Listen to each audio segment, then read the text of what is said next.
Oluguudo lwa Jinja Road olwakolwako ekitundu okuva ku Taawo Nakawa okutuuka e Nabisunsa luzadderenya abantu mu kitundu ekyo bwe beekalakasiza nga bagamba bakooye okulya enfuufu eri wakati w'essomero lya Nabisunsa n'akatale k'abalimi ekireka nga bagamba eggwera mu bintu byabwe.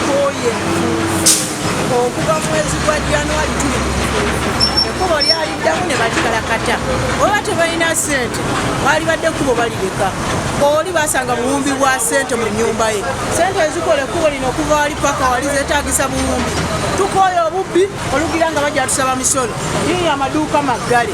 Embeera eno esannyalaza eby'entambula naddala abakedde okugenda ku mirimu.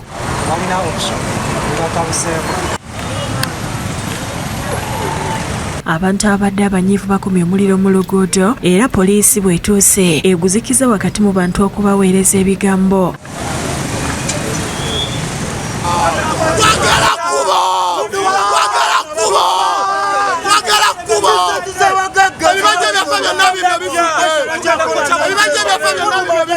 Basabye UNRA bayambe emalirize oluguudo luno okubanga lukulu nga luyisa emmotoka ezigenda amawanga amalala.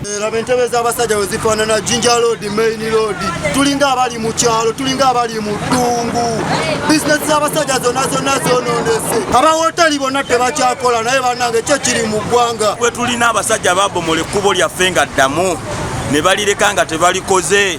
Enfuufu etutta entebe zonna ziyingiramu enfuufu teri kasoma akyayimirira wano ku nfuufu amaduuka gaago twagaggala tukozesa emitwalo 5 buli kana kufuna abaana bajjako enfuufu ekkubo babomola lyaki nga tebasobola ddikola. Mutuuzo Vastina kansala w'ekitundu kino ayogedde ku mbeera gye bayitamu. Kati myezi 6 nga abantu tebakola buli agezaako okugulawo bizinesi ye ng'enfuufu eyingira abasinga ne bizinesi zaabwe bazigaddewo ate nga KCCA eyo esigale basolozaamu emisolo balandiroodi baagala ssente zaabwe ate n'abantu nga bo obulamu bwe bulina okusigala nga butambula. Tubadde tusaba gavumenti etuyambe bajje batereze oluguudo kubanga abantu bali bubi. Omuliro oluzikiziddwa ne baleeta ekimotoka ekiyiyeemu amazzi okukkakanya ku nfuufu nga ne kigureda kisenzevu eribadde mu luguudo okukkakanya abantu.